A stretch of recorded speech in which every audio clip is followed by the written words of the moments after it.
Hi friends, welcome back to my channel, and today we are doing a book haul for the month of, sorry it's freezing cold right here, oh it's because I have the window open. We're doing a book haul for the month of April, yeah, because April's ending like tomorrow, and I highly doubt I'm gonna go get any more books because I already got a stack right here, obviously, and I have a stack right here and a stack over there and a ton of books at my mom's, but you know, it's a habit. What do you do? Anyway, I'm going to show you guys the books that I picked up. I am missing one. I don't quite know where it is. I think it's over in the mess on the couch somewhere, maybe, possibly. I don't know. Oh, it might be. Is it in here? No. Okay. I don't know where it is, so excuse that. I will tell you which one that is, though. That is Darling Rose Gold. It is a twisted retelling, I guess, of the whole Gypsy Rose Blanchard event that happened. Yeah, I really like this setup. I'm so excited. Okay, it's going to be changing a little bit more, but that's okay. But for now, it'll do.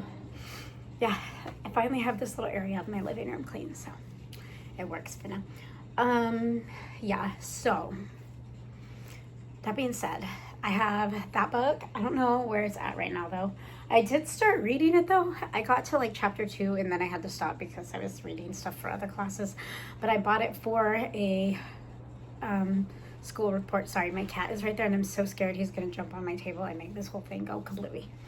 Yeah. Luna, no, thank you. Okay, anyway, so that's the only one that is missing from this pile. I will show you guys the ones that I bought for full price, which is only 2. The rest I got at Goodwill. So yeah, and one of the 2 I read because, like I said, I was doing a paper for on the Gypsy Rose Blanchard thing. It was like a comparison. So I did get her memoir. It's called My Time to Stand.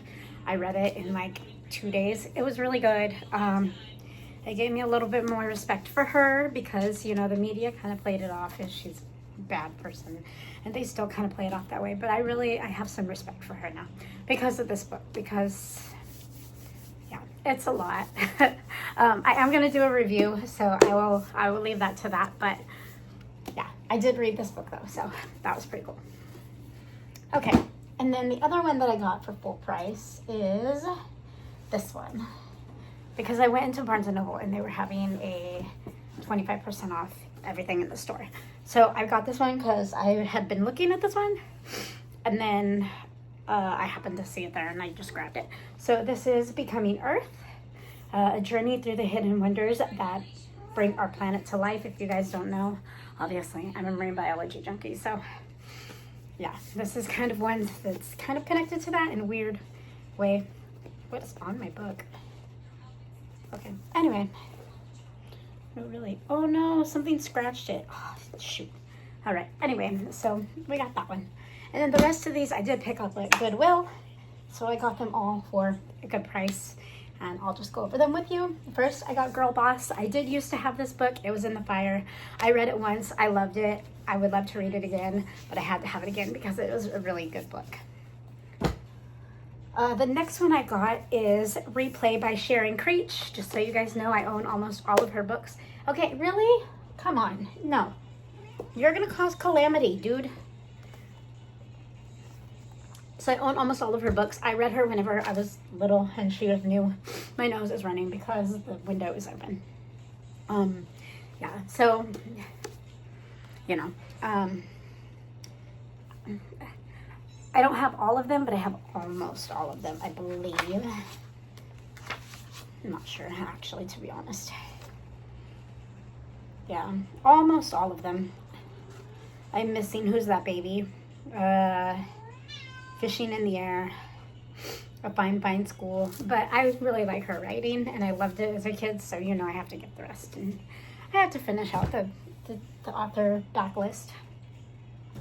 I also got They Both Die at the End. I've heard good things about it. I don't know. We'll see.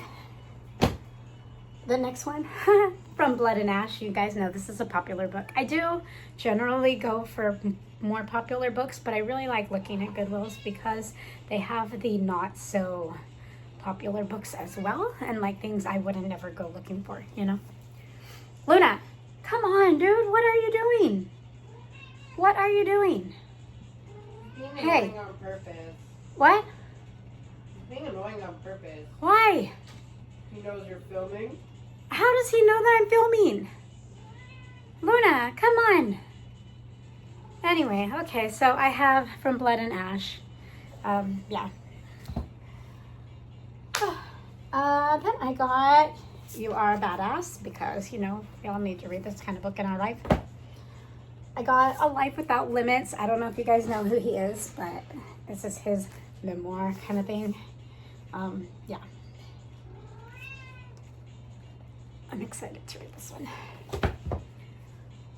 Yeah. That's why I said, that's what I really like about the Goodwill. Like, books you don't even know exist. And then you're like, I need that. This one is one of those. This is Finding Darwin's God. And it's kind of like a religion / biology, trying to figure out the link between the two. You know what I mean? I don't know if I explained that correctly, but yeah. Okay, the next one is one of the Disney Twisted Tales. This one is Unbirthday. It's in a lovely hardback. It looks brand freaking new, so there's that. Oh, I was so excited when I found this one. Okay, Luna, yes, we know you want to be the show. This is Stephen King's The Dark Tower. I'm trying to collect as many books of his as I can for the best price that I can because he has a lot of books. So, yeah. But I want to get his whole backlist and I want to read all of his books. I know, I'm weird. I like reading authors' backlists. I don't care if I like the author or don't like the author. If they have a backlist, I usually read it because I try not to judge an author by the book because sometimes just a book doesn't vibe with you, if that makes sense. But, you know. This one is Steve McQueen. If you guys don't know who he is, he's the inspiration for Lightning McQueen. So, and this book happens to be by Greg Laurie. If you know anything about Christianity, you probably know him.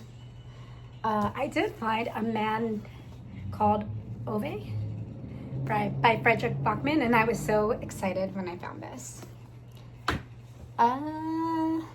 I got Into the Wild, which I think I have a copy of this, but I'm not sure. But Oh, I love Into the Wild. you know Into the Wild? This one? Oh, no. Oh. Wait, is it? I thought it was Call to the Wild. No, not Call of the Wild. I have Call of the Wild, though. It's at Grandma's. That book was probably maybe. And then I have Grit by Angela Duckworth. And this book was funny because I knew it existed. I just completely forgot. What? I was coming to say hi. Goodbye. The kiddo says hi. Yeah. Did you pee on my freaking thing? I swear to God, if you did, I'm going to kill him. I swear. Okay, maybe not really, but he's being annoying right now. No, he's Okay, anyway, so this is Grit. We did a report on this in class, and that's how I knew it existed, but I just happened to see it at the Goodwill, and I was like, yes, because I really wanted to read it. It's one of those ones where you're like, oh yeah, I'm going to buy that someday, and then you completely like, I try not to do that because I tend to do that with books that I hear about in class, and I try to just go out and purchase them right away so that whenever I come back, you know, I have them and I don't forget. But like if it's a not popular book, like that one, like none of you guys are going to know that. But anyway, okay. And then I have The Extraordinary Disappointments of Leopold Berry, which is by the guy who wrote Miss Peregrine's Home for Peculiar Children by Ransom Riggs. So this is his newest one. And this one happens to be a signed copy. Wait, where's the signed copy at? Where is the signature at? There we go. Woo! Yeah. Cool. Anyway, see, again, I mean, I knew about that one and I knew that I wanted that one. I just happened to find it. So that was cool. Okay, and then this one is called As You Wish. and it's The Inconceivable Tales from the Making of the Princess Bride. I love The Princess Bride, both the book and the movie. I have the book sitting right over there, and I want to reread it because I read it whenever I was really little. But, you know, if you're a 90s, 80s, 90s kid, you know. And then last but not least, this was my most exciting find for me because I am the world's biggest Disney girl. So when I found this, I freaked the freak out because I wanted it whenever I first saw it, and then to happen to find it at a Goodwill in brand new condition because there was 3 of them. I almost bought 3 of them. I was like, no, I don't need that. But I bought one because I had to. Yeah. This one is The Ride of a Lifetime by Bob Iger, who is the CEO of Disney. Yeah, if you guys know me, you know how much this book means to me. So, that being said. Okay, we're there. Yeah. Alright, that is it for this video. I'm going to go ahead and let you guys go. And I need to call my mom because I just sold another dress. This is crazy. Alright, have a good night. We'll talk soon. Bye.